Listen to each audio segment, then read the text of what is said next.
Okay, hi there traders, and welcome to Trade the Structure and the morning Jumpstart market review of the action that happened overnight. Coming into the Asian session, sorry, and we're just going to take a look at what happened, what played out last night, and what levels we could be working off and what potentially we could expect today. Okay, just preparing ourselves for the intraday action.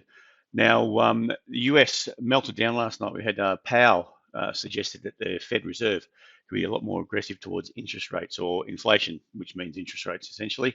And that sent the market packing. So bulls bailed and markets basically gapped up slightly on the open and then bam, straight down. So just suckered in a few buys on the open on the match and then basically was sold off in one straight line action, which you'll see on basically on the screen here. This is the SPY, but that was the open and then boom, straight down. So a lot of them have come down to the support area. So it's kind of crucial what happens from here, whether that support's going to hold up. You'll see it as we go through the charts. We're going to see the SPY here is right down on support. The same with a lot of other markets as well, all down on support levels. So it's whether or not they can hold it into the weekend and bounce back up again and squeeze on those shorts, or whether bigger meltdowns on the cards. So what we'll do now, we'll start off with the SPY and then the ASX market. Then we'll look at the Wall Street CFD. Then I'll get over to some other charts, as in the indices on the Dow, the NASDAQ, the key indices in the US, and obviously the US dollar and stuff. So the US dollar did bounce along with yields. So yields bounced and bonds pushed lower. So everyone's trying to figure out what's happening with interest rates, what the Fed's going to do. Are they going to raise it, a certain amount, or is it going to be more or less? What are they going to do? Okay, so they've been quite, I guess, standoffish in raising rates, but I think it's coming to the pointy end now where they have to do something. Inflation is just sticking around way too long and it's starting to damage their economy or slow things down. And if they don't do something with inflation, with interest rate rises, then things get out of hand, especially for retail, which they can't handle, consumers. So SPY here, we've got, this is the 5-minute chart on the SPY, and you can see that was the open. So the day market, I think, popped up, pushed down to the support 75.36 before sort of bouncing back up and sort of finishing mid-range for the day into the close. Once Europe opened, Europe actually rallied, and that was on the back of more good earnings reports over in Europe, and the DAX was up quite strong. The FTSE didn't do too much, which we'll take a look at. So that actually dragged up the SPY, dragged up the ASX. They had a bit of a test into that 76.02, failed to get there before melting down once the US opened. So you can see that action, it pretty much a meltdown. We come into that support, 74, say 75 even, 74.95 thereabouts, into this zone here. So it's whether or not we're going to bounce off there and have a bit of a squeeze on these shorts.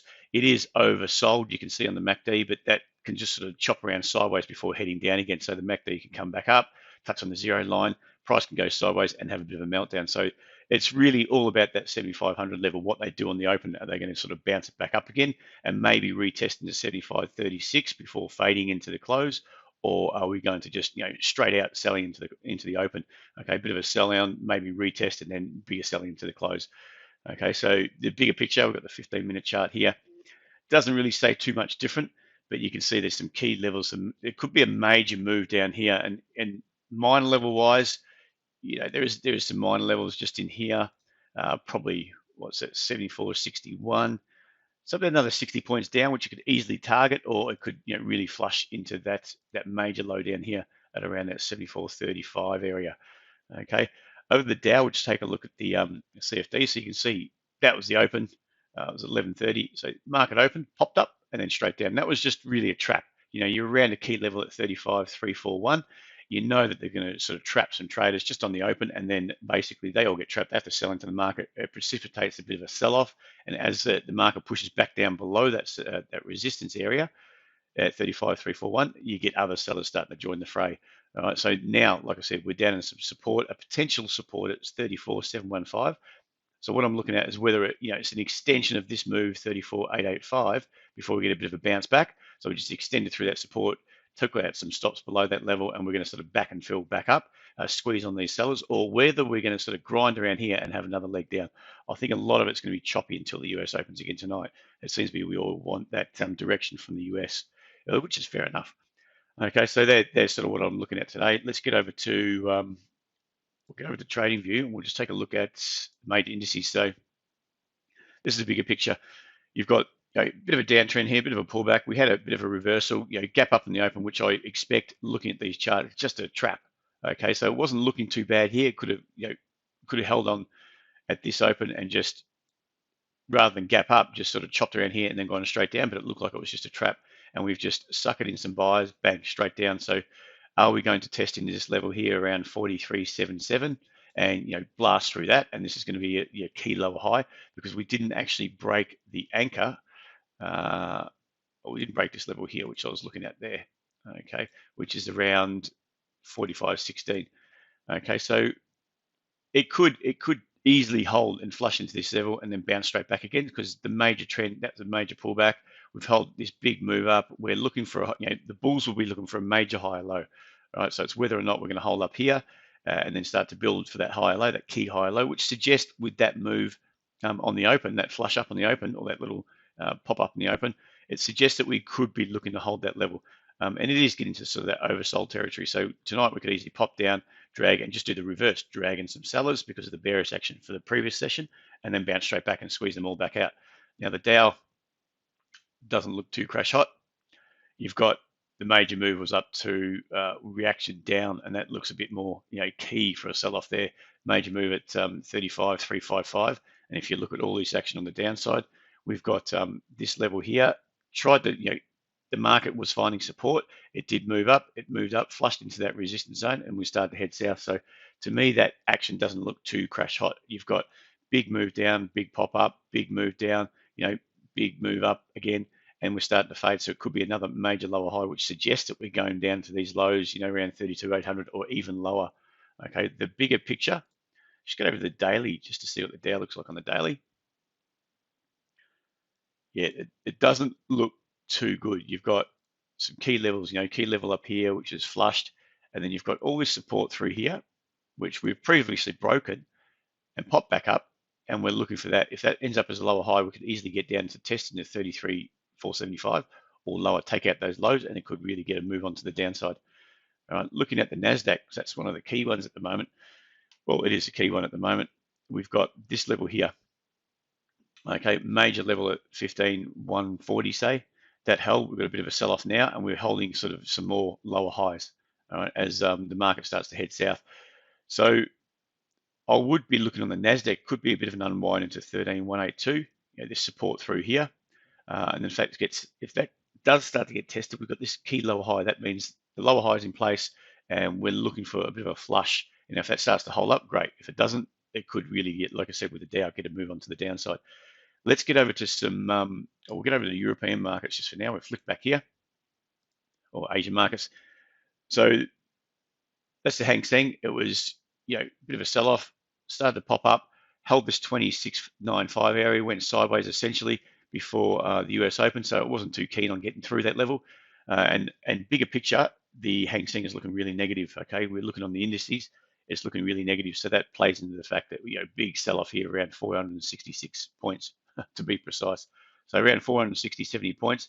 It looks like, this is the CFD action. That was a futures market close. So the futures market will reopen at 11:15 and then the index at 11:30 Sydney time. So I would expect that to flush into that low. Now, if the bulls want to support it, I would expect to flush lower, especially that we're so close to that support at potential support at 21.14. Flush in there and start to hold, look for some longs. If the bears want to engineer another move down, we might get a bit of a pop. We might get a retest at 24.85 before getting sold off, or we just sort of get a flush, pop, a lower high starting to play out, and we get that extended move down. Okay, onto the Nikkei. Nikkei, like a lot of others, like we said before, they're down on the support levels, some key support levels. That's at 27.105. So that's key for me today. And it's the same whether the bulls want to, so the bulls want to squeeze out some of these sellers, and you get this sort of flush and then hold some higher lows at 27.105 and work off that level, up off that level, or whether it's sort of straight out of the gate, have a bit of a pop, squeeze on these straight out of the gate, squeeze some out before we get some lower highs come into play and really pressure that market down. Over to the DAX. So DAX was up on the back of some positive earnings reports, but that didn't last too long. It gave up a lot once the US opened.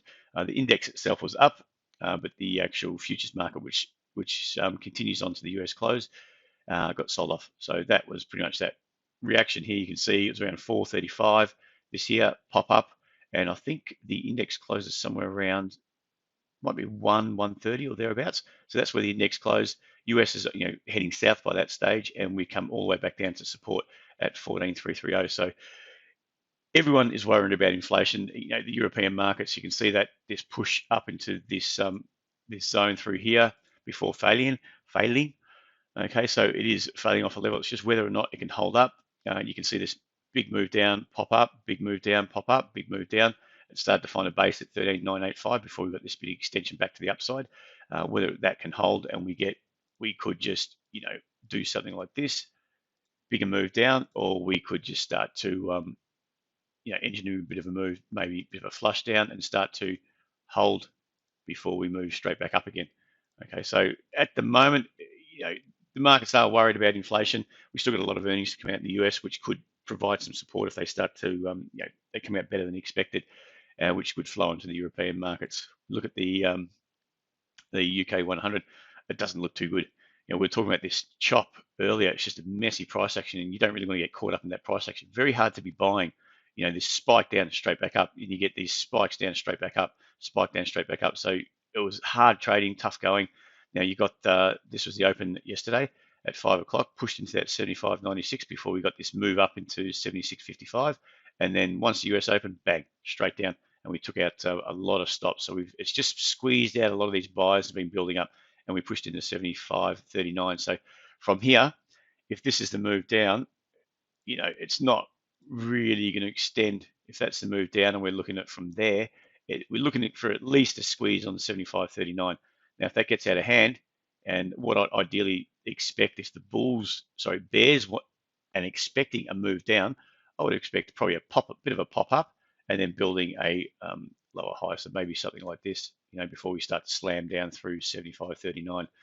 If not, we could just keep grinding down, have a bit of a flush, extend through these lows to take out stops, trap some sellers, and then bounce back again. All right, over to some currencies now. We'll get onto the US dollar. So as I said, US dollar, I'll get off the daily actually, get back to the 30-minute chart. Actually, let's just look at the daily. Let's just get back to that daily price action there. So you can see that daily, that it's quite clear that we're up in this resistance area, just above 100, 101. Through this level 3, it's whether we're going to continue on up. So again, everyone's trying to reposition themselves on what's going to happen with inflation. If the Fed is going to truly be a lot more aggressive, expect the US dollar to start to climb up through 101, potentially trading into that 103 area. Okay, these highs through here. Right? If they already have factored in a more aggressive Fed, I would feel that this 100, 101 area is going to hold. Okay, on the daily, we're going to start to sort of chop around that level, maybe do some flushes lower, but generally you're going to be contained around that area. So on the 30-minute chart, we have got this action. We were spoken about this previously a few sessions ago. Okay, just fading off that level, and that worked out quite nicely. You can see really did fade. Nice shoulder there, lower high, pressured in, another retest fail here, and the market headed south, and that was yesterday about Sydney time, about 2 o'clock. Yeah, 1:30, 2 o'clock. 2 p.m. and it really failed off that level. It got smashed down into the European Open before bouncing straight back again. Okay, so it looked like the market knew something was going to happen, or potentially it's going to be a sell-off. Started to push back up, and once the US opened at around 11:30, we got this high low, and it pressed back up into this 160 area. So it's whether or not you're going to a bit of an extension back up to that 101 area or 101. Or whether we're going to sort of chop around here and start to fade again. Okay, so either way, I do feel it's going to be capped at 101. So what does that mean for, say, other currencies? Euro got smashed. Okay, we've got a good move up, which is fair enough. Once the US dollar sank a bit, a good move up there, but it reacted straight back down again. So the US dollar, on the upside probably was fairly strong, but I think the downside move was a lot stronger on the euro. Okay, so that was that move up, and it come back straight back down again. So V-shape sort of fall. V-shape means a reverse V-shape really, push up and then straight back down again. So we're going to be looking into, if we can get support into 108.18, and that would play into a US dollar holding that 101 level, or potentially a sort of pop up into that 101 area, which would suggest that it's going to sort of flush into that and see if it can hold into that level. Otherwise, I would expect if it's going to see some lower levels, I'd expect some sort of key move up, prior to more weakness and a bigger fade down. Okay, over to the pound. Now the pound, I would expect finding a bit more support because you've got inflationary or interest rate rises into the pound as well, which could offset that or strength you would expect inflation. So more rate rises means more love into the pound, compared to the US dollar, uh, and sort of buying the pound while they're buying the US dollar. If the US dollar gets capped at 101, they might find some support. But that wasn't sold off as severely as the euro, purely because the European Union hasn't really said too much about inflation. Well, raising rates just yet. They're trying to hold off a lot longer, which would mean some more weakness into the euro. In comparative to other currencies, so you're talking about that carry trade between euro, pound, euro, US dollar, the yen, all that, the Aussie.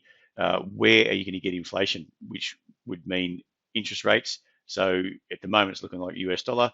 It's the best place to be. So you're buying to the US dollar and selling other currencies. So you might be selling the euro. If they don't talk up inflation, don't talk up rate rises, there's going to be some heavy selling into the euro and some buying into the US dollar.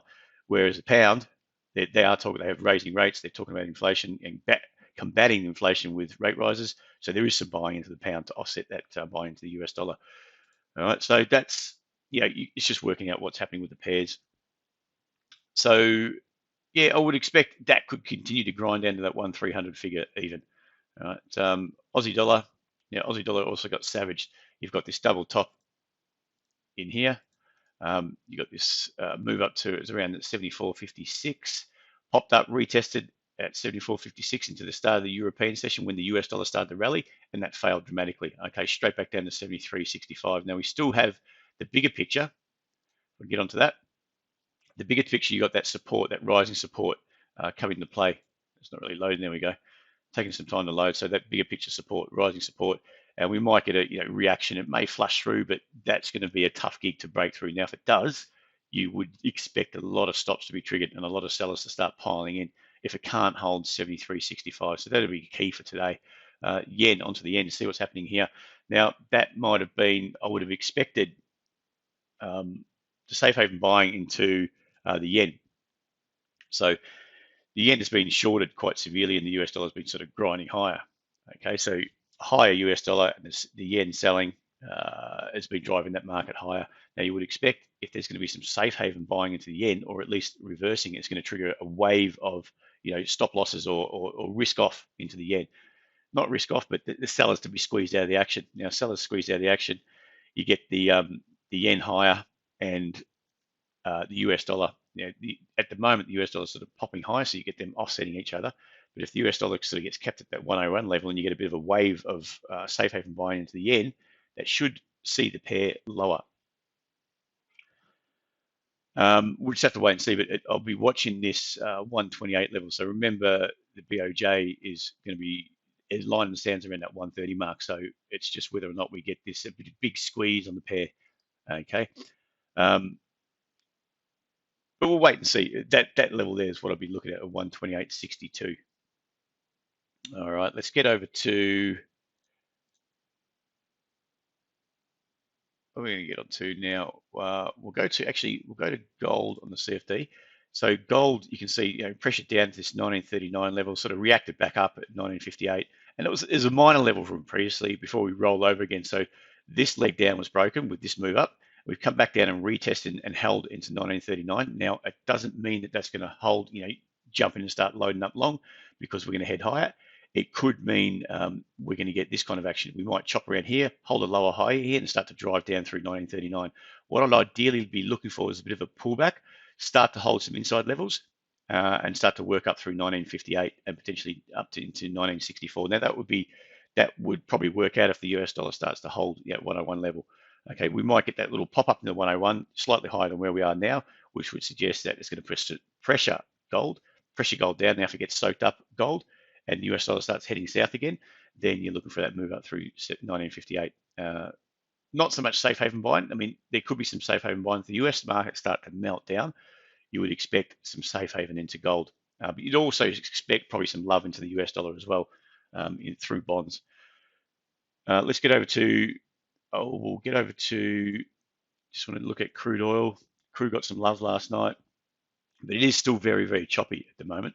You're getting this sort of price action. We've got this move down, flushed out through 102.25, reclaimed 102.25, headed up to 103.85, back to retest that level, back up to 105.60, and straight back down to 102.25. So you can see very, very choppy at the moment. I would expect a stronger dollar may weigh on it, but it might be that if that US dollar does get capped, you're going to see crude start to push back up to 105.60 and potentially above that level. Okay, back to these highs around 116, was it 110 up here and even higher. You might be looking back up to the sort of 116 area. So that's what we're looking for. It's that major move. We were speaking about yesterday. That's your leg up. That's your pullback. Another leg up, taking you to 116. It's all about whether we can get through that 105 in the short term. Over to copper. Try to get this finished up early. Now this was that bigger picture move. On the daily chart, you've got this action here, this sort of range bound action, which has been chopping around for quite a while now. It's because we've got a major move up here into a major high. We've got that major retest fail on a daily basis, retest fail, which set the market back down again. And it's whether or not this is going to be a lower high on the daily, and we're going to start to pressure down, or whether we're going to get this holding and start to move back up through the daily highs. Okay, so that's why I'm biased. This is going to hold. Okay, you get some more love into the US dollar, a bit of a bounce into the US dollar, whether it's safe haven, inflation, inflation hedge or whatever it is, pressuring that US dollar higher, we're going to get copper start to head south. So to be looking for this level to hold 71, say 4.7180. If that starts to hold, I'm expecting that breakthrough for 62.35 and start to pressure down to these lows. And then that could really get a move on to the downside. If it starts to hold, if that starts to break up there, we're going to get more range bound action. All right, let's get over to some, just to finish it off, we'll go to Bitcoin and Ethereum. So Bitcoin was it's meshy price action or erratic price action, which I would probably describe it as. You've got some higher highs here, and then the market just bang straight back down, and it has reacted to any move down in equity markets. It's reacting, lock stock with that move. So equity markets basically open, went straight down, Bitcoin straight down at 11:30. Okay, you can see that sell-off, and that was looking more bullish than anything else. You got this flush down through that level 41.44.50, started to hold, pressed up the new highs, and then basically turned on a dime, went straight down again. We took out some some key levels back through 41.50, through 40.60, and it's just done that in the last 30 minutes or so. So ideally, I was looking for a bit of a pop-up retest of that 41.450 area. It doesn't look like it's going to happen. We've got a big flush of that level, big flush of this support level, which is fairly key level. If we start to come back up to that level for 40,600, if I can spit that out, and start to fail off that level, we're looking for a short into 39,200. Now, Ethereum wasn't as erratic, but it did sort of chop around quite a bit. It pushed up through this 31.46 area, flushed at highs before failing, okay, and it got failed through a key level at 30.51. So it's whether or not we can start to pressure back up. We can start to get between now and the US Open. If the US Open is going to go south again, we might get a bit of a grind up to 30.51 and start to fail from there. Okay, that's what I'll be looking for there. All right, guys, we'll better call it a day there. Finish up there. Thank you very much for joining me. Like I always say, if you do like what you hear, help us spread the word. Leave us a like on the YouTube channel, subscribe, and feel free to look at the website and subscribe to the website for more free material, okay? Thank you very much. Have a great weekend, and we'll speak to you soon.